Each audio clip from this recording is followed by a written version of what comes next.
ركعتين ثم خرج فصلى الصبح وبه قال حدثنا يحيى بن سليمان قال حدثني عبد الله بن وهب قال اخبرني عمرو بن الحارث ان عبد الرحمن بن القاسم حدثه عن نبينا عبد الله بن عمر رضي الله عنهما قال رسول الله صلى الله عليه وسلم صلاة الليل مثنى مثنى فإذا أردت أن تنصرف فاركع ركعة توتر لك ما صليت. قال القاسم ورأينا أناسا منذ أدركنا يوترون بثلاث وإن كلا لواسع وأرجو أن لا يكون بشيء منه بأس به. قال حدثنا أبو اليماني قال أخبرنا شعيب بن الزهري قال حدثني عروة أن عائشة رضي الله تعالى عنه من أخبرته أن رسول الله صلى الله عليه وسلم كان يصلي 11 ركعة كانت تلك صلاتها تعني بالليل فيسجد السجدة من ذلك قدر ما يقرأ أحدكم 50 آية قبل أن يرفع رأسه ويركع ركعتين قبل صلاة الفجر ثم يضطجع على شقه الأيمن حتى يأتيه المؤذن للصلاة.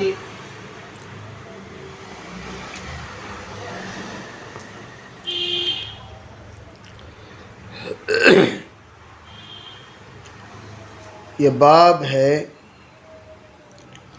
ما جاء فی الوتر یا وتر. یہ کہ ابواب الوتر، اور پھر ابواب الوتر میں پہلا باب امام بخاری نے باندھا ما جاء فی الوتر یا وتر والشفع والوتر. تو اس اعتبار سے کتاب الوتر کہنے کے بجائے ما جاء فی الوتر کہا. گویا امام بخاری رحمۃ اللہ علیہ نے رکعات کے سلسلے میں باب باندھا ہے، نہ کہ وتر کے اس بات میں. یہ بتانا چاہتے ہیں کہ وتر تو ثابت ہے اپنی جگہ پر، لیکن وتر میں رکعات اس سلسلے میں اختلاف ہے. حضرت امام ابو حنیفہ رحمۃ اللہ علیہ وتر کی رکعتیں 3 رکعت ایک سلام کے ساتھ کے قائل ہیں. امام مالک رحمۃ اللہ علیہ صرف 1 رکعت ایک سلام کے ساتھ کے قائل ہیں، 1 رکعت ایک سلام کے ساتھ. لیکن انہوں نے شرط بیان فرمائی کہ 1 رکعت سے پہلے 2 رکعت پڑھی ہوئی ہونی چاہیے. 1 رکعت سے پہلے 2 رکعت پڑھی ہوئی ہونا چاہیے، تب جا کر اس کا اعتبار کیا جائے گا، اس کو مانا جائے گا. تیسری بات، امام شافعی اور امام احمد بن حنبل رحمۃ اللہ علیہ کے نزدیک 3 رکعتیں 2 سلام کے ساتھ، 3 رکعتیں 2 سلام کے ساتھ ہونی چاہیے. گویا ان کی پہلی 2 رکعت ہوگی نفل یا سنت، دوسری جو 1 رکعت ہے یہ ہے واجب. تو پہلی 2 رکعت ہوگی سنت، اور آخری جو 1 رکعت ہوگی وہ ہوگی واجب. تو گویا واجب 1 ہے، سنت 2 رکعتیں ہیں. تو بعض لوگوں نے حضرت امام شافعی رحمۃ اللہ علیہ سے اور ایک قول بھی نقل فرمایا. وہ کیا؟ حضرت امام شافعی رحمۃ اللہ علیہ فرماتے ہیں کہ ہر شفا پر سلام پھیرے، ہر شفا پر سلام پھیرنا چاہیے. یعنی کیا مطلب؟ ہر 2 رکعت کے بعد سلام پھیرنا ان کے نزدیک لازم ہے. شفاعت جتنے بھی ہوں گے اس پر سلام پھیریں گے. تو اس اصول کے اعتبار سے 2 رکعت آپ نے پڑھ لی تو سلام پھیر دو، پھر اس کے بعد 1 رکعت پڑھو، یہ بتایا. احمد بن حنبل رحمۃ اللہ کیا فرماتے ہیں؟ اگر 5 ہیں، یعنی 5 رکعتیں ہیں، تو آخر میں بیٹھے اور 7 اور 9 میں دوبارہ بیٹھیں اور آخر میں سلام پھیرے. یعنی 5 رکعت ہو یا 7 رکعت ہو یا 9 رکعت ہو. تو حضرت کے یہاں 7 رکعت تو ان لوگوں کے لیے درمیان میں اتحیات پڑھتے رہیں اور اٹھتے رہیں، پڑھتے رہیں اٹھتے رہیں.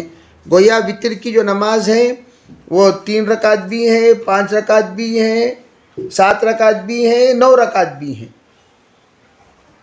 گویا وہ وتر کے تمام جتنی نمازیں ہم نے پڑھی ہیں ان سب کو ملا کر وتر بنا دیں گے. تو اس اعتبار سے تو 5 رکعت حنابلہ کے یہاں 5 رکعت یا 7 رکعت یا 9 رکعت سب میں 2 رکعتوں میں کیا کرتے رہیں گے؟ درمیان میں اتحیات میں بیٹھتے رہیں گے، پھر کھڑے ہوتے رہیں گے، آخر میں سلام پھیریں گے.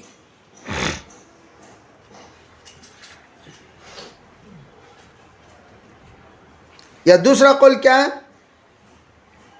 3 یا 11 میں آخری 3 رکعت میں سلام پھیریں گے، ایک کھٹا پڑھیں گے، یعنی 11 رکعتیں پڑھیں گے، اس میں 8 رکعت ہوگی تہجد کی، 3 رکعت ہوگی وتر واجب کی.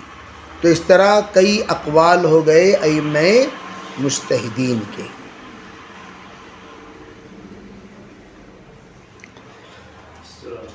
دوسری بات، امام صاحب رحمۃ اللہ علیہ کے نزدیک وتر پورا سال ہے، وتر پورا سال ہے. وتر کے سلسلے میں امام صاحب رحمۃ اللہ علیہ فرماتے ہیں آپ علیہ الصلاۃ والسلام نے باقاعدہ حکم دیا، فرمایا حضرت ابو ہریرہ کو بغیر وتر کے سو مت، بغیر وتر کے آرام ہی مت کرو. اب یہاں سوال پیدا ہوا کہ دیگر تمام روایتوں میں ہے کہ آپ صلی اللہ علیہ وسلم تہجد میں اٹھ کر وتر پڑھتے تھے، اور یہاں ابو ہریرہ رضی اللہ تعالی عنہ کو آپ نے حکم دیا کہ بغیر وتر کے سو مت. تو علماء فرماتے ہیں کہ یہ طالب علم کو حکم ہے. تو کس کو حکم ہے؟ طالب علم کو. طالب علم وتر کی نماز تہجد میں پڑھنے کی ارادہ کرتے ہوئے وتر سے غافل نہیں ہو جائے گا. وتر کی نماز تہجد میں وہ احباب پڑھیں گے جو احباب کا دوسرا کوئی شغل نہیں ہے، جلدی آرام کر لیتے ہیں.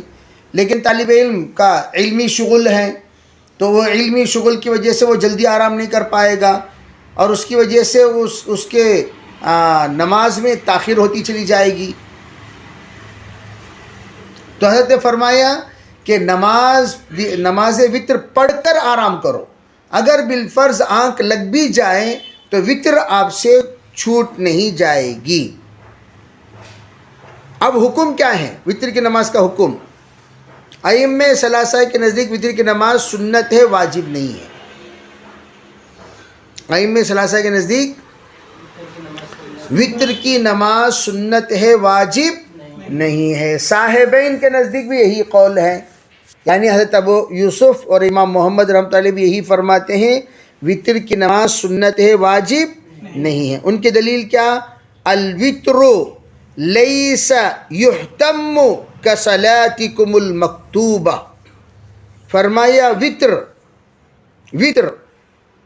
ایسی نہیں ہے جیسے تم لوگ اہتمام کرتے ہو مکتوبہ یعنی فرض نمازوں کے، اس طرح کا کس کا وتر کی نمازوں کا اہتمام نہیں ہوتا. یعنی تمہارے فرض نمازوں کی طرح وتر کی نماز لازم نہیں ہے، یہ بتانا چاہتے ہیں.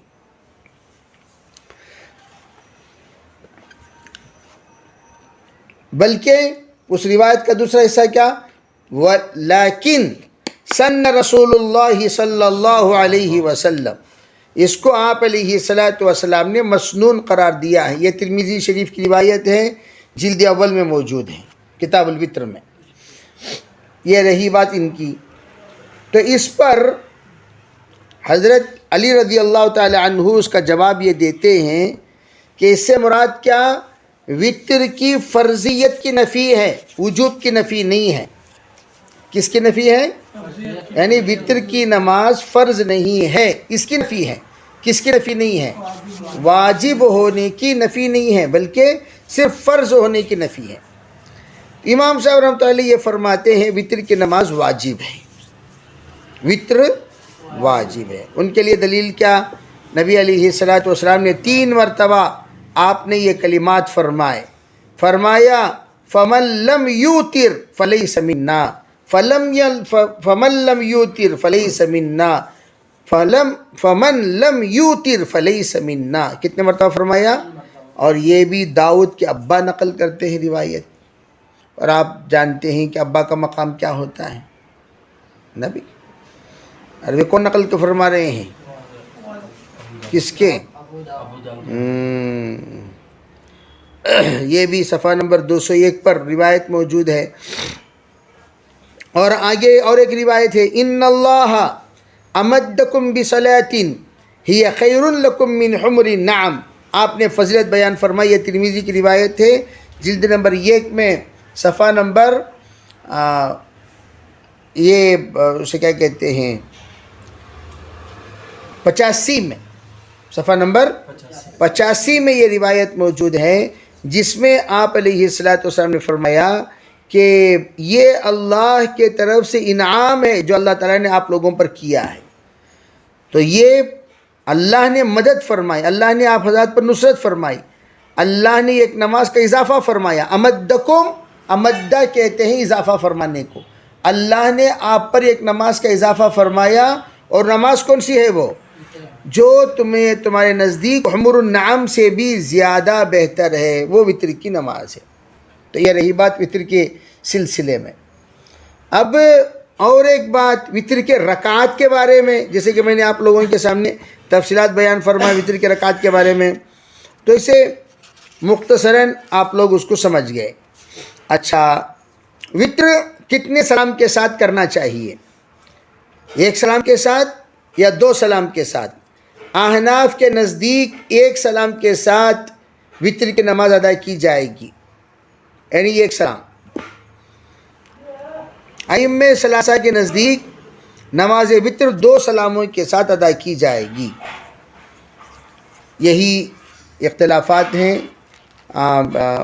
وتر کے سلسلے میں ائمہ کے درمیان، اس کے علاوہ کوئی اور اختلاف؟ ایک اور اختلاف ہے جو معروف و مشہور ہے، وہ وقت پر بتایا جائے گا۔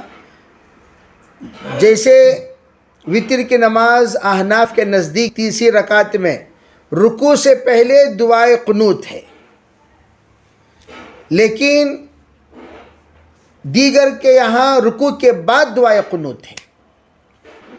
احناف 2 کو الگ الگ قرار دیتے ہیں، ایک ہے دعائے قنوت، ایک ہے قنوت نازلہ۔ تو قنوت نازلہ رکوع کے بعد، دعائے قنوت رکوع سے پہلے۔ یہ احناف کے نزدیک 2 طرح کے تجزیہ ہیں، لیکن شوافع اور دیگر ائمہ کیا فرماتے ہیں کہ سب دعائیں جتنی بھی پڑھی جائیں گی وہ سب کے سب رکوع کے بعد پڑھی جائیں گی، یہ ان لوگوں کا تجزیہ ہے۔ تو اس کے علاوہ دعاؤں میں اختلاف ہیں کہ دعائے قنوت پڑھیں تو کون سی دعا پڑھیں، تو وہ دعا کے سلسلے میں بھی روایت آگے آئے گی کہ آپ علیہ الصلوۃ والسلام کو آپ کیا کیا دعائیں آپ نے سکھائی ہے، کہ آپ کا دعائے قنوت پڑھنا یا قنوت نازلہ پڑھنا، یہ دونوں الگ الگ ہیں۔ قنوت نازلہ حضور صلی اللہ علیہ وسلم فجر میں بھی پڑھتے تھے، کبھی ضرورت پڑی تو آپ علیہ السلام مغرب میں پڑھتے تھے، عشاء میں پڑھتے تھے۔ جہری نمازیں جو ہوتی تھی اس میں آپ قنوت نازلہ پڑھا کرتے تھے، لیکن وتر جو ہے وہ عشاء کی نماز کے بعد، فجر کی نماز سے پہلے پڑھی جانے والی نماز ہے۔ تو قنوت نازلہ کو قنوت وتر کو ان دونوں کو ایک ساتھ جوڑا نہیں جائے گا۔ روایت دیکھیے، فرماتے صلاۃ اللیل مثنا مثنا، رات کی جو نماز ہوگی وہ 2 ہوگی۔ فرمایا جب تم میں سے کوئی یہ خوف محسوس کرے کہ وہ صبح کر دے گا تو صلی رکعتن واحدتن، 1 رکعت کا اضافہ فرما لے اور اس نماز کو وتر بنا دے جو کچھ اس نے پڑھی ہے، جو کچھ ما قد صلی۔ اب یہاں ائمہ احناف کی مستدلات میں یہ بھی ایک دلیل ہے، یہ روایت بھی۔ وہ کیسے؟ دیکھو، اگر تمہیں اس بات کا ڈر ہونے لگے کہ تم صبح کر دو گے، احناف یہ پوچھتے ہیں ذرا ہمیں بتائیے کیا صبح کا ڈر، اچھا کب پڑھیں گے وہ بھی اختلاف آگے آ رہا ہے۔ پورا سال پڑھیں گے، پورا سال پڑھیں گے یہ تو امام صاحب رحمۃ اللہ علیہ فرماتے ہیں کہ پورا سال پڑھیں گے. ائمہ میں بعض کہتے ہیں کہ صرف رمضان مبارک میں پڑھیں گے، جیسے امام مالک رحمۃ اللہ کا قول ہے، صرف رمضان مبارک میں وطر پڑھیں گے، پورا سال نہیں پڑھیں گے. امام شافعی رمضان مبارک، امام شافعی کا ایک اور قول نصف اخیر میں پڑھیں گے. کب پڑھیں گے؟ نصف اخیر میں پڑھیں گے. تو اس طرح اب امام صاحب رحمۃ اللہ اسی روایت کو مد نظر کر فرماتے ہیں ذرا ہمیں بتاؤ کہ آپ نے جو فرمایا وطر کے سلسلے میں بیان، تو کیا آپ نے یہ فرمایا کہ رمضان میں جب تمہیں صبح کا ڈر ہو تو وطر پڑھو؟ آپ نے مطلقاً فرمایا، رمضان کی شرط لگائے بغیر فرمایا. اور آپ جو شرط لگا رہے ہیں یہ رمضان کی شرط، یہ شرط زائد ہے، یہ شرط مسنون نہیں ہے، یہ شرط زائد شرط ہے. اور زائد شرط کے لیے آپ کو الگ سے حجت پیش کرنی ہوگی. اب یہاں ہمارا استدلال اس بات سے ہے فَإِذَا خَشِيَ أَحَدُكُمُ الصُّبْحَ، یہ مطلقاً ہے، تو پتہ چلا پورا سال وطر کی نماز پڑھنے کا حکم دیا گیا ہے. جی باب ساعت. اچھا، یہ دوسری روایت کیا ہے؟ دوسری روایت کان یسلم بین الرکعتی ورکعتین فی الوتر حتی یأمر ببعض حاجته. نافع فرماتے ہیں عبداللہ ابن عمر رضی اللہ تعالیٰ عنہ کی عادت یہ تھی کہ آپ 2 رکعت کے بعد 1 رکعت کے درمیان، یعنی 2 رکعت اور 1 رکعت کے درمیان آپ وطر میں سلام پھیرا کرتے تھے.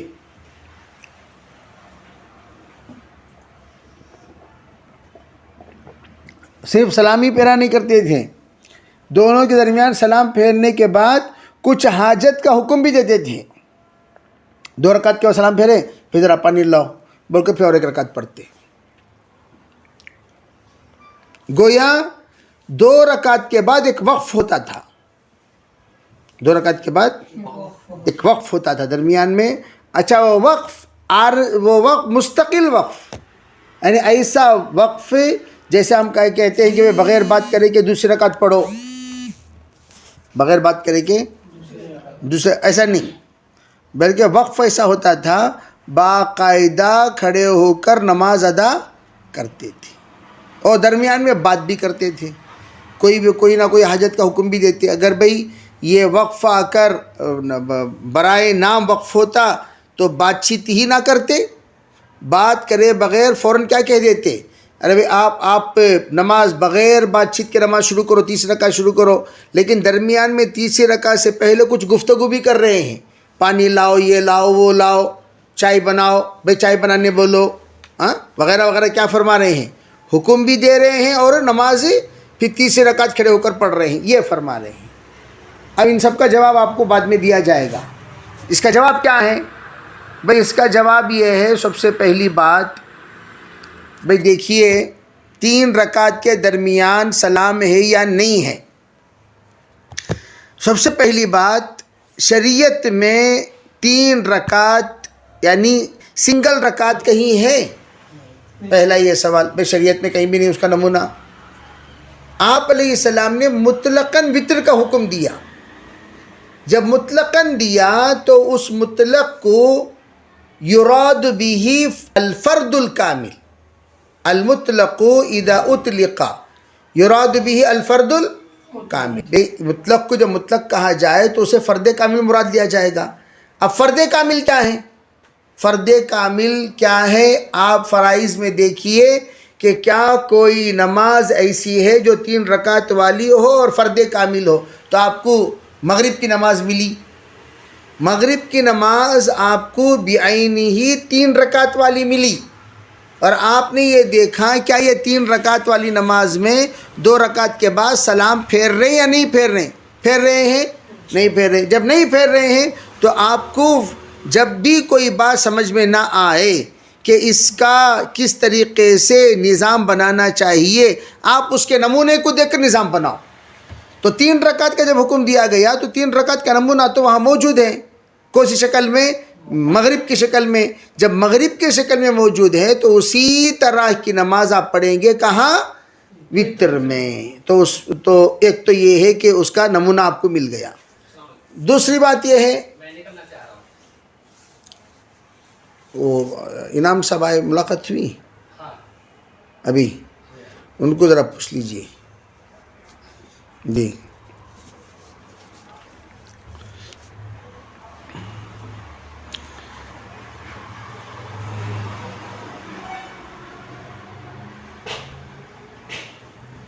تو کیا ایک کتنا کیا کہہ رہا تھا میں؟ تو وتر کے سلسلے میں یہ ایک نمونہ مغرب کی نماز کی شکل میں ہمیں ملی۔ تو دیگر ائمہ سے پوچھا گیا بھئی آپ لوگ کیا سمجھے؟ تو وہ سب کے سب ظنی ہیں، قطعی نہیں ہیں۔ ان کے جو دلائل ہیں وہ پورے دلائل کیا ہیں؟ ظنی۔ ایسا بولے، ایسا کیسا کرنا، سوچ کر ایک رکعت پڑھنا شروع کر دیے۔ حقیقت میں ظن قطعی کا مقابلہ نہیں کر سکتا، ظن کبھی قطعی کا مقابلہ نہیں کر سکتا۔ اسے کہتے ہیں قیاس۔ بھئی ہم نے قیاس کیا، انہوں نے بھی قیاس کیا، انہوں نے قیاس کیا، وہ قیاس کا کوئی نمونہ ہی نہیں، گمان کہتے ہیں اس کو، قیاس نہیں کہتے بلکہ اس کو۔ لیکن ہمارے یہاں مقیس علیہ کا باقاعدہ نمونہ موجود ہے۔ ہم نے قیاس کیا مغرب پر، انہوں نے قیاس کیا اپنے گمان کے اعتبار سے، لیکن دونوں کے قیاس میں زمین و آسمان کا فرق ہے۔ اگلی روایت یہ، اس میں بھی آپ علیہ السلام جب رات کو اٹھتے تھے تو سب سے پہلے آپ اپنے چہرے پر ہاتھ پھیرتے تھے، آنکھوں کو ملتے تھے، پھر آل عمران کی 10 آیتوں کی تلاوت فرماتے، پھر آپ علیہ السلام اٹھتے اور اٹھ کھڑے ہو کر وہ جو مشکیزہ لٹکا ہوا ہے پانی کا اس میں سے نکالتے اور وضو فرماتے، اور بہترین وضو کرتے اطمینان کے ساتھ، پھر اس کے بعد کھڑے ہو کر آپ نماز ادا فرماتے۔ اسی طرح میں نے بھی کیا۔ یہ کہتے ہیں حضرت میمونہ رضی اللہ تعالی عنہ کی خدمت میں عبداللہ ابن عباس جو مہمان بن کر تشریف لائے، وہ کہتے جیسا حضور نے کیا ویسے میں نے بھی کیا۔ پھر نماز آپ نے ادا فرمائی، 2 رکعت نماز، اور ہم بھی 2 رکعت نماز پڑھے۔ اور یہاں جس وقت میں آپ نے 2 رکعت نماز پڑھتے پڑھتے تہجد کی نمازیں ادا کر دیں، تو آپ درمیان میں تھوڑی دیر لیٹا کرتے تھے، اور اس وقت میں نماز کے لیے میں بائیں طرف کھڑا ہو گیا، مجھے کان پکڑ کر آپ نے دائیں طرف کھڑا کیا، ثم صلی رکعتین ثم صلی رکعتین ثم صلی رکعتین ثم صلی رکعتین ثم اوترا۔ دیکھیے رکعتین کہتے کتنے؟ 1 2 3 4 5، ثم اوترا یعنی اتحیات کے بعد آپ نے 1 رکعت نماز پڑھی۔ اتحیات کے بعد آپ نے اتحیات کے بعد آپ نے 1 رکعت نماز پڑھی، تو اسے کیسا بولیں گے؟ رکعتین تہجد، رکعتین ثم اوترا۔ یہاں شبہ ہوا کہ ثم سلام کے بعد ہے یا ثم سلام سے پہلے ہے؟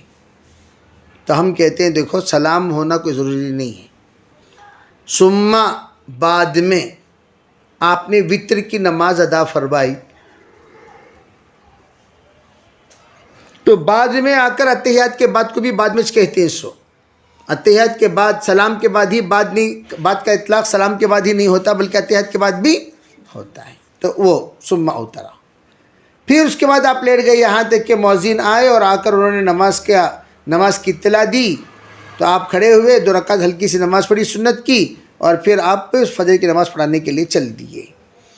اگلی روایت میں بھی اسی طرح ہے، فرکع رکعتین توتر لک۔ آپ نے حکم دیا عبداللہ ابن عمر کو کہ الصلاۃ اللیل مثنی مثنی فاذا اردت ان تنصرف فرکع رکعتین توتر۔ فرمایا بھائی عبداللہ اگر تم نماز سے منصرف ہونا چاہتے ہو تو 2 رکعت نماز پڑھو، 1 رکعت نماز پڑھ کر وہ 2 رکعت کو وتر بنا دو۔ ایک رکعت نماز پڑھ کر 2 رکعت کو یعنی 3 رکعت پڑھ لو. 2 رکعت جو پڑھ رہے ہو 3 رکعت. تو کہیں بھی آپ نے سلام کا حکم نہیں دیا. تو ابو القاسم کیا کہتے ہیں؟ وَرَأَيْنَا أُنَاسًا مُنْذُ أَدْرَكْنَا يُوتِرُونَ بِثَلَاثٍ. دیکھو ہماری دلیل سنا بے غور سے. ہم نے دیکھا لوگوں کو اس کے بعد سے کہ وہ لوگ 3 رکعتوں سے وطر کرتے تھے. وَإِنَّ كُلًّا لَوَاسِعٌ. اور وہ سب کے سب بہت وسعت والے تھے. فَأَرْجُو أَن لَا يَكُونَ بِشَيْءٍ مِّنْهُ بَأْسٌ. تو میں یہ امید رکھتا ہوں کہ اس میں کسی بھی اعتبار سے کوئی حرج نہیں. کتنے رکعت پڑھنے میں؟ دیکھو 3 رکعت کی دلیل نہیں ہے جو ایک بڑا مجمع کہتا ہے. یہ نوٹ کر لیجئے، یہ احناف کی دلیل ہے. بخاری شریف میں احناف کی دلیل جو میں نے نوٹ کرنے کو کہا نا، نوٹ کے نہیں کیے، ان سب کو ایک جگہ پر اکٹھا کرو. عام طور پر احناف کے دلائل بخاری سے پیش نہیں کیے جاتے. احناف کے دلائل دیگر کتابوں سے پیش کیے جاتے ہیں. تو میں آپ حضرات کو بتانا چاہتا ہوں کہ احناف کی دلائل کہاں بھی موجود ہیں. اب دیکھیں یہ اس کے لیے دلیل کیا؟ فَرَأَيْنَا أُنَاسًا مُنْذُ أَدْرَكْنَا يُوتِرُونَ بِثَلَاثٍ. ہم نے لوگوں کو دیکھا اس حدیث کے ارشاد فرمانے کے بعد 3 رکعت وطر پڑھتے تھے. تو ثابت ہوگی 3 رکعت. تو پھر اب دیکھیے اگلی روایت کیا ہے.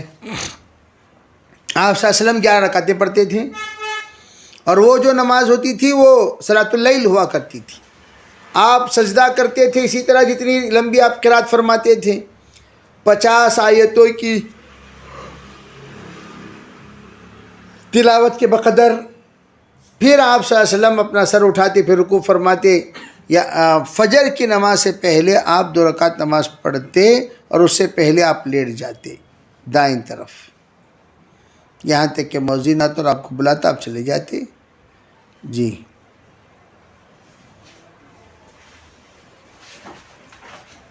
باب ساعات الوتر. قال ابو هريره رضي الله تعالى عنه اوصاني رسول الله صلى الله عليه وسلم بالوتر قبل النوم وبه قال حدثنا ابو النعمان. یہ دیکھیے میں نے کہا نا آپ کو، حضرت ابو ہریرہ کو آپ نے وصیت فرمائی. طالب علم کیا بھائی، یہ ہمیشہ دل اور دماغ میں بسا لینا چاہیے کہ طلباء کے لیے کچھ احکام میں رخصت ہے. تہجد کی نماز ان کے لیے مستحب ہے. تہجد کی نماز ان کے لیے کیوں؟ اس لیے کہ بھئی ان کی دوسری مصروفیت بھی ہے. اگر تہجد کو اٹھنے کا اہتمام جس طرح عام صحابہ کا ہے، حضرت ابو ہریرہ کا بھی ہوتا، تو آپ صلی اللہ علیہ وسلم سونے سے پہلے وطر پڑھ لو نہ کہتے، چھوڑ دیتے، خاموش ہو جاتے. تو لیکن حضرت ابو ہریرہ کے بارے میں دیکھ رہے ہیں ان کو علمی چسکا زیادہ ہے. سیکھنا سکھانا ہمیشہ ان کے اندر کیا چسکا ہے. اور یاد رکھو، سیکھنا سکھانے کو لوگ عبادت نہیں سمجھتے. یہ وہ عبادت ہے جو کروڑوں کی عبادت کو بچا سکتی ہے. اگر ابو ہریرہ رضی اللہ تعالی عنہ سیکھنا سکھانے میں زیادہ وقت نہ لگا کر، حضرت ابو ہریرہ کیا کرتے؟ زیادہ سے زیادہ وہ اپنا وقت دیگر تقاضوں پر لگا دیتے. سیکھنا سکھانے پر زیادہ توجہ نہ دے کر دیگر تقاضوں پہ لگا دیتے. پھر کیا ہوتا؟ پھر یہ ہوتا کہ ایک بہت بڑا علمی ذخیرہ ہم سے رہ جاتا. لیکن حضرت ابو ہریرہ سیکھنے سکھانے میں لگے تاکہ تا قیامت امت کے سامنے مسائل اسلام پیش کر دیا جائے. چنانچہ حضرت ابو ہریرہ نے اس کا حق. اب آج تک بھی جتنے لوگ حضرت ابو ہریرہ کی روایتوں پر عمل کر رہے ہیں، اس کا ثواب حضرت ابو ہریرہ کو پہنچ رہا کہ نہیں پہنچ رہا؟ تو 2 رکعت نماز پڑھنے سے 3 رکعت، 4 رکعت، 5 رکعت، 10 رکعت، 20 رکعت، 100 رکعت، اب کروڑوں رکعت، کروڑ رکعتوں کا ثواب حضرت ابو ہریرہ کو پہنچ رہا ہے. ان کی روایتیں سن کر جتنے لوگ عمل کر رہے ہیں سب کا ثواب انہی کو پہنچ رہا ہے. آپ ذرا توجہ دیں کہ اگر ابو ہریرہ رضی اللہ تعالی عنہ تفقہ فی الدین کو چھوڑ کر دیگر عبادتوں میں لگ جاتے تو اتنی بڑی فضیلت کے وہ حامل ہوتے؟ تو اب کیا فرما رہے ہیں؟ فرماتے ہیں فقیہ واحد ارشد الشیطان من الف عابدین کا مطلب یہی ہے، 1000 عابد کی عبادت ایک طرف مسائل کو سمجھنے کے لیے بیٹھی ہوئی جماعت کا مقام ایک طرف.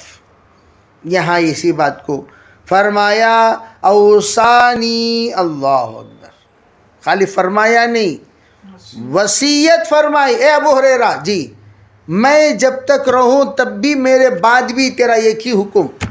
کیا؟ دیکھو وطر کو کوئی معمولی چیز نہ سمجھو. جیسے تو نو صاحب بولے نا، ان کا چھوڑو جی، تمہیں حنفی بن کر رہو. ابو ہریرہ تمہیں حنفی بن کر رہو. کیا کرنا حضرت میں؟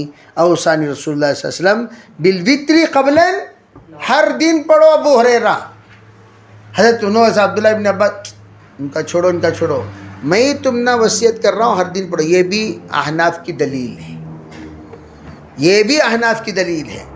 جو لوگ یوں کہتے ہیں کہ ہر دن کے جو لوگ قائل نہیں ہیں ان کے مقابلے میں احناف کہتے ہیں ہر دن پڑھنا چاہیے. تو ہر دن سوتے ہیں تو ہر دن پڑھنے کا آپ نے حکم دیا ابو ہریرہ کو، ہر دن پڑھو. جی. وبه قال حدثنا ابو النعمان قال حدثنا حماد بن زيد قال حدثنا انس بن سيرين قال قلت لابن عمر أرأيت الركعتين قبل صلاة الغداة يطيل فيهما القراءة؟ قال كان النبي صلى الله عليه وسلم يصلي من الليل مثنى ويوتر بركعة. یہاں بھی اشارہ ہو گیا، 2 رکعت آپ پڑھتے تھے اور 1 رکعت کے ذریعے سے آپ نے اس 2 کو وتر بنا دیا کرتے، یعنی 3 رکعت. یہ بتا رہا ہے برکعتین یوتر برکعتین، 1 رکعت کے 7 وتر بنا دیتے تھے. پتہ چلا یہ وصل ہے، فصل نہیں ہے. یہ بائے وصل ہے، کیا نہیں ہے؟ فصل نہیں ہے. کیا مطلب؟ یعنی 2 رکعت کے 7 1 رکعت پڑھتے تھے. یہ اشارہ کہاں مل رہا ہے؟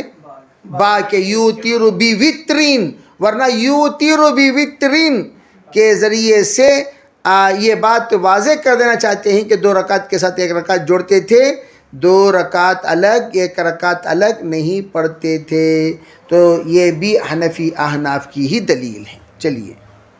ويصلي ركعتين قبل صلاة الغداة وكأن الأذان بأذنيه. قال حماد أي بسرعة. وبه قال حدثنا سرعتين. حضرت حماد فرماتے ہیں وہ 2 رکعت جو پڑھتے تھے وہ جلدی پڑھتے تھے. رات وہ ان لوگوں کے لیے ہے جو رات میں ایک لمبی نمازیں پڑھ کر تھک چکے ہوں اور جو اٹھ ہی رہے ہوں نماز سے 2 منٹ پہلے، جو اٹھ ہی رہے ہیں کس سے پہلے؟ نماز سے، ان کے لیے وہ سب نہیں ہے. جی.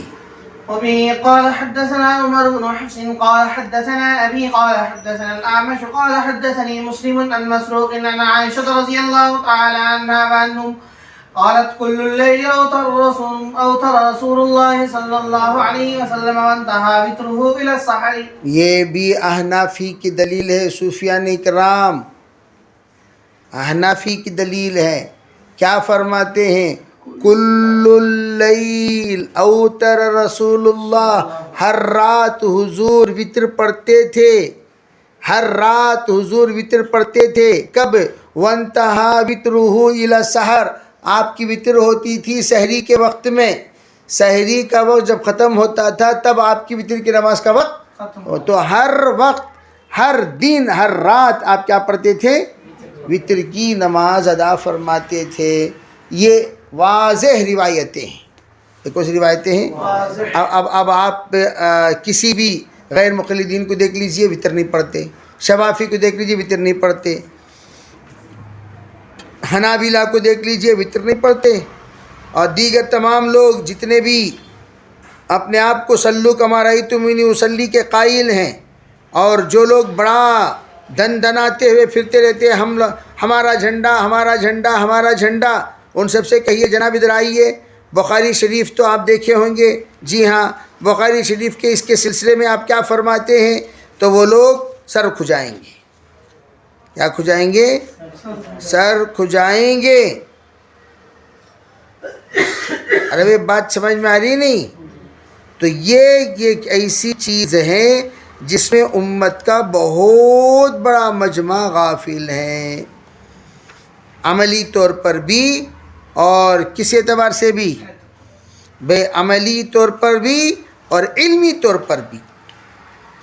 سمجھے نہیں؟ اب یہاں جو اختلاف ہے قنوت کے سلسلے میں وہ بات آگے آ رہی ہے کہ قنوت کے بارے میں کیا کرنا چاہیے کیا نہیں کرنا چاہیے، اس کے بارے میں آگے بات بتاؤں گا. جی باب إيقاظ النبي صلى الله عليه وسلم أهله بالوتر. وبه قال حدثنا مسدد قال حدثنا يحيى قال حدثنا هشام قال حدثني أبي عن عائشة رضي الله تعالى عنها قالت كان النبي صلى الله عليه وسلم يصلي وأنا راقدة معترضة على فراشه فإذا أراد أن يوتر أيقظني فأوترت.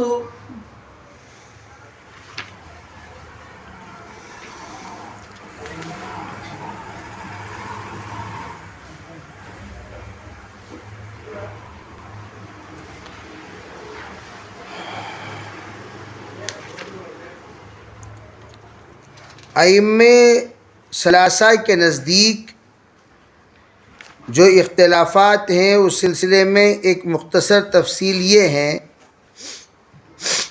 ائمہ ثلاثہ یہ فرماتے ہیں وتر سنت ہے، اس کی قضا نہیں ہے. وتر سنت ہے اور اس کی قضا نہیں ہے. امام صاحب رحمۃ اللہ علیہ فرماتے ہیں وتر واجب ہے، اس کی قضا ہے. بے وتر واجب ہے، اس کی کیا ہے؟ اس کی قضا ہے. بلکہ محققین فرماتے ہیں وتر کے بارے میں 17 اختلافی مسائل ہیں. اکثر اصولی اختلاف ہیں. کون سے اختلاف؟ تو ایک تو میں نے آپ کو یہ بیان کیا. دوسری یہ ہے کہ حضرت امام ابو حنیفہ رحمۃ اللہ علیہ کے نزدیک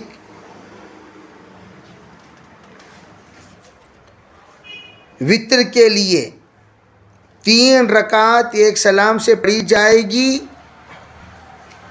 یہ آ کر بعض لوگ کیا فرماتے ہیں حدیث میں صراحتاً 3 رکعت وتر 2 سلام کے ساتھ ثابت نہیں ہے. یہ فرماتے ہیں امام صاحب رحمۃ اللہ علیہ صراحتاً ثابت. میں نے اسی لیے آپ کو کیا فرمایا، ارے بھئی ہم لوگوں نے 3 رکعت کہا تو یہ قطعی دلیل اور قیاس کے ذریعے سے کہا. وہ لوگ اگر کہہ رہے ہیں 3 رکعت 2 سلام کے ساتھ تو یہ ظنی سے فرما رہے ہیں. کسے فرما رہے ہیں؟ ظنی سے فرما رہے ہیں. ایک تو بات یہ ہوئی. احناف کے نزدیک وتر کی رکعت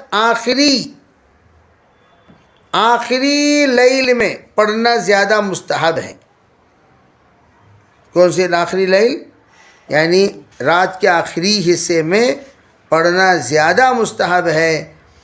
لیکن امام صاحب رحمۃ اللہ نے اس قول کو بعد میں واپس لے لیا اور آپ علیہ الصلاۃ والسلام جو حکم دی ہے ابو ہریرہ کو اس قول کے آپ قائل ہوئے کہ آپ نے فرمایا بھائی جو لوگ تہجد کا اہتمام کرنے والے ہوں وہ آخری لیل میں پڑھنے کا اہتمام کریں، جو اہتمام کم کرتے ہوں تو وہ سونے سے پہلے وتر پڑھ لیا کریں.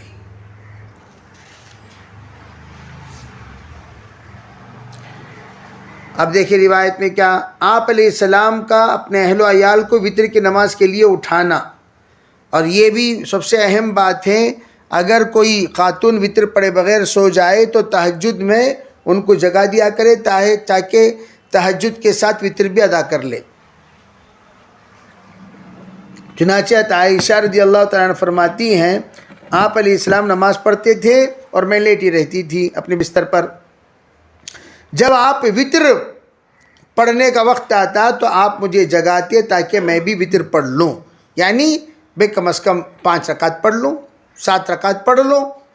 یعنی اس کا مطلب کیا تھا، تہجد کے ساتھ وتر بھی ادا کر لوں. تو اس کے لیے آپ جگاتے تھے. جی باب ليجعل آخر صلاته وترا وبه قال حدثنا اسی بات کو رکھ کر احناف نے فرمایا شروع میں کہ وطر آ کر آخری لیل میں پڑھنا افضل ہے، جو یہاں باب باندھا کہ آخری رات میں وطر پڑھا کریں، یہ افضل ہے۔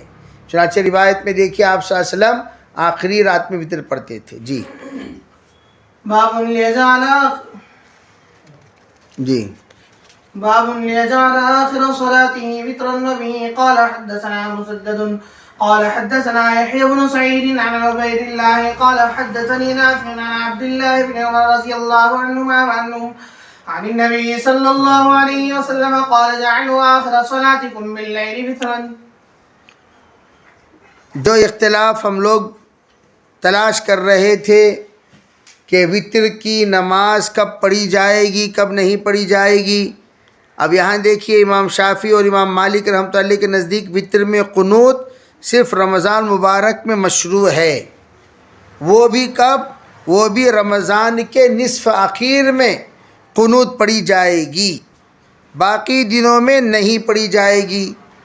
امام محمد رحمۃ اللہ علیہ کی دوسری روایت یہی ہے، یعنی امام محمد رحمۃ اللہ علیہ فرماتے ہیں میرا یہ قول کہ وطر آخری نصف میں پڑھی جائے گی۔ گویا امام احمد کے میں نے ہمیشہ کہتا ہوں آپ کو، ہر امام کے ساتھ وہ ہر دل عزیز شخصیت ہیں، تو ان کا یہ قول بھیجان تمہیں کام بھیجان کیا فرما رہے ہیں یہ، اچھا بھیجان میں بھی وہ بھیجان چچا تمہیں نہیں با میرا یہ قول ہے، اچھا چچا میں بھی تمہارے ساتھ ہوں، ماموں آپ نہیں با میرا یہ قول، اچھا ماموں میں بھی آپ کے ساتھ ہوں۔ اس طریقے سے حضرت امام احمد بن حنبل ہر دل عزیز شخصیت ہیں، تو ان کا یہ قول یہ بھی ہے۔ ان کی دلیل کیا ہے؟ حضرت علی رضی اللہ تعالی عنہ انہ کان لا یقنت الا فی نصف الاخیر من رمضان، حضرت علی رضی اللہ تعالیٰ عنہ اپنے قنوت وہ آخری میں فرمایا کرتے تھے، رمضان مبارک کے آخری نصف میں، یہ ترمذی نے اس کو نقل فرمایا۔ اور ایسے ہی ابن عمر رضی اللہ تعالیٰ عنہ کا ایک اثر ہے، وہ یہ ہے کہ لا یقنت الا فی نصف، یہ آ کر ابن عمر رضی اللہ تعالیٰ عنہ کا وہ کیا، یعنی فی نصف سے بعد نصف رمضان۔ احناف کیا فرماتے ہیں؟ احناف احمد بن حنبل نے پوچھا دادا تمہیں کہیں؟ دادا نہیں با میرا قول کو پورا سال کرنے کا ہے، میں بھی تمہارے ساتھ دادا۔ تو چنانچہ احمد بن حنبل کا ایک قول امام صاحب کے ساتھ بھی ہے، احمد بن حنبل کا ایک قول کس کے ساتھ بھی ہے؟ امام صاحب کے ساتھ بھی ہے۔ وہ بھی فرماتے ہیں وطر پورے سال پڑھی جائے گی، یہی مذہب بعض شوافع کا بھی ہے، پورے سال پڑھی جائے گی۔ کون سی؟ وطر کی جو نماز ہے وہ جیسے کہ ہم لوگ پڑھتے ہیں پورا سال، تو پورا سال پڑھنے کے قائل سب سے مضبوط درجے پر احناف ہیں، اور آپ دیکھ رہے ہیں ہر جگہ پر پورا سال پورا سال پورا سال کی روایت آ رہی ہیں۔ تو امام صاحب رحمۃ اللہ علیہ فرمایا پورا سال، بعض شوافع بھی شامل ہو گئے، اور دلائل کی مضبوطی کو مد نظر رکھ کر حنابلہ بھی شامل ہو گئے دلائل کو رکھ کر۔ تو امام صاحب رحمۃ اللہ علیہ کی دلیل کیا؟ یہ سب دلائل ہیں جو کچھ آپ کے سامنے پیش کیا گیا۔ حضرت حسن رضی اللہ تعالیٰ عنہ کی ایک حدیث ہے، فرمایا علمنی رسول اللہ صلی اللہ علیہ وسلم کلمات اقولہن فی الوتر، مجھے حضرت نے کچھ کلمات سکھائے، ان کلمات کو میں وطر میں پڑھا کرتا ہوں۔ تو یہ جو بات حضرت امام صاحب رحمۃ اللہ علیہ نے فرمائی، اسی بات پر زیادہ مضبوط دلائل ہیں۔ اب قنوت کے وقت میں بتایا جائے گا اگلی جو باب القنوت قبل الرکوع و بعدہ، باب القنوت قبل الرکوع و بعدہ، یہاں ہے نہیں وطر، بھائی وطر تو پورا سال پڑھیں گے، واجب ہے تو سفر میں پڑھیں گے، جیسے الوطر علی الدابہ، الوطر فی سفر، تو ان سب میں وطر پڑھیں گے۔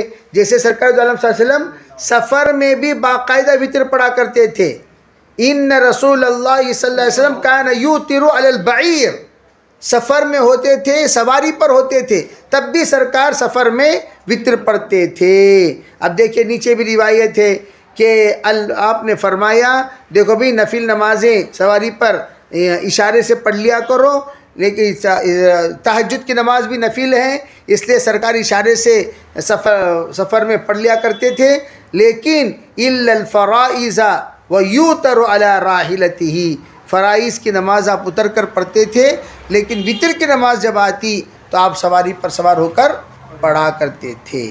جی. باب الوتر على الدابة وبه قال حدثنا إسماعيل قال حدثنا مالك عن أبي بكر بن عمر بن عبد الرحمن بن عبد الله بن عمر بن الخطاب عن سعيد بن يسار رضي الله تعالى عنه أنه قال كنت أسير مع النبي صلى الله عليه وسلم كنت أسير مع عبد الله بن عمر بطريق مكة، وقال سعيد فلما خشيت الصبح نزلت فأوترت ثم لحقته فقال عبد الله بن عمر أين كنت؟ فقلت خشيت الصبح فنزلت. اب دیکھیے میں اتر کر وطر کی نماز ادا کیا فرماتے ہیں. یہاں سے امام صاحب فرماتے ہیں کہ فرائض کے لیے زمین پر اترنا فرض ہے، واجبات کے لیے زمین پر اترنا واجب ہے، نوافل اور سنت کے لیے زمین پر اترنا نفل اور سنت ہے. جس نماز کا جو درجہ زمین پر اتر کر نماز پڑھنے کا وہی درجہ، یعنی ورنہ سواری پر کیا کرتے رہو، چلتے رہو. بھائی اب تو ٹرین ورائن ہو گئی، پہلے زمانے میں کیا تھا، گھوڑے تھے اور خچر، گدھے اور اونٹ. اگر آپ اتر کر چڑھتے رہیں گے تو سفر بہت لیٹ ہو جائے گا. تو اور لمبی قرات 2 گھنٹے 3 گھنٹے کی قرات ہوتی ہے، اور رات میں سفر بڑی تیزی سے طے کیا جاتا تھا، تو اس لیے اونٹوں کو روکتے نہیں تھے. اونٹ اپنے رخ پر جاری ہیں اور اسی کجا میں بیٹھ کر نماز ادا کرتے تھے. تو اسی طرح نماز ادا کیا حضرت نے بھی، تو اسی کی طرف اشارہ فرمایا کہ جو وطر کا معاملہ ہے، کون سا معاملہ؟ وطر کا معاملہ ہے، اس وقت میں زمین پر اتر کر پڑھ لیا کریں، اس لیے کہ وطر واجب ہے. چنانچہ یہاں دیکھیے حضرت فرماتے ہیں عبداللہ ابن عمر رضی اللہ تعالیٰ عنہ، باقاعدہ میں اترا اور اتر کر میں نے وطر کی نماز پڑھی اور پھر اس کے بعد جا کر اپنے ساتھیوں سے جڑ گیا. جی. فقال عبد الله عليه لك في رسول الله صلى الله عليه وسلم أسوة حسنة؟ فقلت بلى والله. قال فإن رسول الله صلى الله عليه وسلم كان يوتر على البعير. باب الوتر في السفر وبه قال حدثنا موسى بن إسماعيل قال حدثنا جويرية بن أسماء النافع عن ابن عمر رضي الله عنهما عنهم قال كان النبي صلى الله عليه وسلم يصلي في السفر على راحلته حيث توجهت به إيمان صلاة ایمان اشارے سے نماز ادا فرماتے تھے، نفل نمازیں. اور آج بھی سفر میں آپ جا رہے ہیں تو سیٹ پر بیٹھ کر نماز پڑھنے کی اجازت نہ فرائض میں ہے نہ واجبات میں ہے، لیکن نفل نماز آپ سیٹ پر بیٹھ کر پڑھ لے سکتے ہیں، اس میں کوئی حرج نہیں ہے. جی. يومي إيمان صلاة الليل إلا الفرائض ويوتر على راحلته. جی. باب القنوت. 1000 روایتیں یہاں پر مکمل ہو گئی. یہاں پر بخاری شریف کی کتنی روایتیں مکمل ہوئی؟ 1000 روایتیں ہوگی. اب 1001 آپ پڑھ رہے ہیں. جی. باب القنوت قبل الركوع وبعده وبه قال حدثنا مسدد قال حدثنا حماد بن زيد عن أيوب عن محمد بن سيرين قال سئل أنس بن مالك رضي الله عنه قال سئل أنس بن مالك رضي الله تعالى عنه أقنت النبي صلى الله عليه وسلم في الصبح؟ قال نعم. فقيل أقنت قبل الركوع؟ قال بعد الركوع يسيرا. وبه قال حدثنا مسدد قال حدثنا عبد الواحد قال حدثنا عاصم قال سألت أنس بن مالك عن القنوت فقال قد كانت القنوت. قلت قبل الركوع وبعده؟ قال قبله. قال فإن فلانا أخبرني عنك أنك قلت بعد. یہ قبلہ یہ ہماری دلیل ہے. احناف کی جو دلائل میں نے آپ لوگوں کو بتایا، نوٹ دا پوائنٹ. دیکھیے یہاں بخاری نے حنفی جو رکوع سے پہلے قنوت پڑھتے ہیں اس کی دلیل کو نقل فرمایا ہے. تو صاف صاف واضح ہے کہ جو قنوت وطر ہیں وہ قبل الرکوع ہیں، جو قنوت نازلہ ہیں وہ بعد الرکوع ہیں. جی قال فإن فلانا أخبرني عنك أنك قلت بعد الركوع فقال كذب إنما قنت رسول الله صلى الله عليه وسلم بعد الركوع شهرا نوراه كان بعث قوما يقال لهم القراء. دیکھیے اسی کو قنوت نازلہ بولتے ہیں. یہ بعد الرکوع کے بعد جو وجوہات بیان کر رہے ہیں اسی کو کیا کہتے ہیں؟ قنوت نازلہ کسے کہتے ہیں؟ ناگہانی مصیبت کے وقت میں اللہ سے مدد طلب کرنے کے لیے جو قنوت پڑھی جاتی ہے اسے قنوت نازلہ کہتے ہیں. جی زها 70 رجلا إلى قوم من المشركين دون أولئك وكان بينهم وبين رسول الله صلى الله عليه وسلم عهد فقنت رسول الله صلى الله عليه وسلم شهرا يدعو عليهم. وبه قال حدثنا أحمد بن يونس قال حدثنا زائدة عن التيمي عن نبي مجاز عن انس بن مالك رضي الله تعالى عنه قال قنت النبي صلى الله عليه وسلم شهرا يدعو على رعل زكوان. وبه قال حدثنا مسدد قال حدثنا اسماعيل قال اخبرنا خالد عن ابي قلابة عن انس بن مالك رضي الله تعالى عنه قال كان القنوت في المغرب والفجر. یہاں قنوت نازلہ قنوت وتر دونوں کو شامل کر دیا گیا. حقیقت میں قبل الرکوع و بعدہ، قبل الرکوع فی الوتری بعدہ فی النوازلی، یہ زیادہ مناسب ہوگا باب میں آپ کا کہنا. القنوت قبل الرکوع فی الوتری و بعد الرکوع فی النوازلی یہ کہہ دو گے تو اسی لیے بعض فقہائے احناف نے یہ فرمایا اگر کوئی بعد قبل الرکوع بھول گیا، رکوع کر دیا، رکوع کرنے کے بعد کھڑا ہوا تو کھڑے ہونے کے بعد بھی وہ اپنے قنوت پڑھ لے سکتا ہے. کھڑے ہونے کے بعد بھی اپنے قنوت پڑھ لے سکتا ہے، سجدہ سہو کر لے. ارے رکوع سے پہلے پڑھنا تھا پڑھ نہیں سکا تو رکوع کے بعد پڑھ لیا تو وہ سجدہ سہو کر لے، بس کافی ہے. بعض علماء احناف جس پر مسائل مرتب کیے گئے ہیں وہ یہ کہ اگر رکوع سے پہلے قنوت بھول گیا تو وہ سلام پھیرنے کے بعد سجدہ سہو کر لے، رکوع کے بعد نہ پڑھے. اس لیے کہ رکوع کے بعد جو قنوت ہے وہ قنوت نوازل ہیں، وہ قنوت وتر نہیں ہے. لیکن احناف میں اس بات کی گنجائش دی ہے کہ چلو بھی آپ پڑھ لے سکتے ہیں، لیکن فتویٰ لکھتے وقت لکھا نہیں جائے گا، یہ سمجھایا جائے گا، بتایا جائے گا. یعنی دونوں. اور یہ بات یاد رکھیے قنوت وتر یہ شام میں، قنوت نوازل یہ دن میں بھی ہو سکتے ہیں. دن میں بھی جیسے فجر میں مغرب میں قنوت نوازل پڑھے ہیں تو پڑھ سکتے ہیں، تو اس میں کوئی حرج نہیں ہے. بعض مرتبہ بھئی قنوت کے اللہ سے مدد طلب کرنا جیسے صلاۃ الخسوف اور خسوف میں کرتے ہیں، اس طریقے سے قنوت بھی حقیقت میں اللہ سے مدد طلب ہی کرنے کے لیے ہے. تو یہاں فرماتے ہیں کہ کان یسلم بین اچھا یہاں قنت نبی صلی اللہ علیہ وسلم فی الصبح، آپ نے صبح کی نماز میں قنوت فرمائی. کہا جی ہاں بالکل. پھر فرمایا کہ رکوع سے پہلے رکوع کے بعد فرمایا او قنت قبل الرکوع قال بعد الرکوع یسیرا. دیکھو یسیرا کیا بتا رہا ہے؟ بہت کم رکوع کے بعد آپ قنوت کیے ہیں.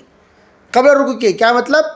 کم جو کیا جاتا ہے وہ قنوت نازلہ کیا جاتا ہے، زیادہ جو کیا جاتا ہے وہ روزانہ کا قنوت کیا جاتا ہے. گویا قبل الرکوع آپ نے زیادہ فرمایا، بعد الرکوع آپ نے کم فرمایا. یہ کم فرمایا جو کہا جا رہا ہے یہ آ کر قنوت نازلہ ہیں. چنانچہ اگلی روایت بھی کذبا، کیا فرمایا کہ مجھے کسی نے خبر دی کہ آپ نے رکوع کے بعد قنوت فرمایا. انک قلت بعد الرکوع، تو غصے میں آ گئے حضرت. ارے حضرت انس بن مالک غصے میں آگے کہنے لگے جھوٹ کہا اس نے، نہیں غلط بات ہے. فرمایا انما قنت رسول اللہ صلی اللہ علیہ وسلم بعد الرکوع. حضور نے قنوت نوازلہ میں کیسے کیا؟ بعد الرکوع شہرن، خالی 1 مہینہ آپ نے کیا ہے. اراہ کان بعث قوما، میرے خیال یہ ہے کہ آپ نے یہ قوم کو جنگ کے لیے روانہ فرمایا تھا تو اس کی حفاظت کے لیے دشمنوں کے مکر سے فریب سے بچاؤ کے لیے آپ نے وہ قنوت فرمایا تھا، وہ رکوع کے بعد کیا تھا۔ یقال لهم القراء، وہ قراء کی جماعت ہے، اور وہ کتنے تھے؟ 70 تھے، جس میں حضرت عاصم کو سولی پر چڑھا دیا گیا تھا، وہ جو مشہور واقعہ ہے قراء کا۔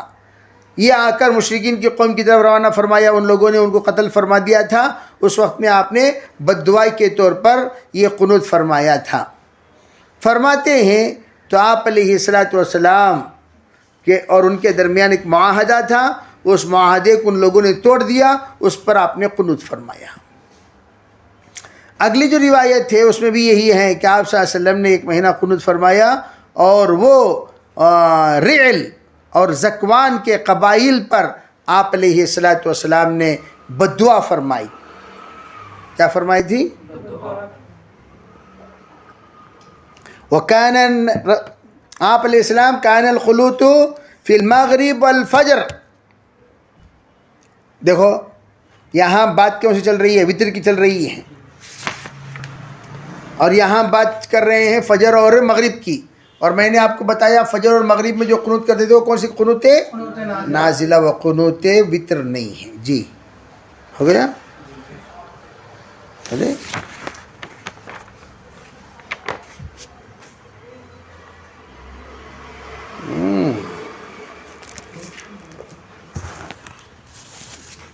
ٹھیک۔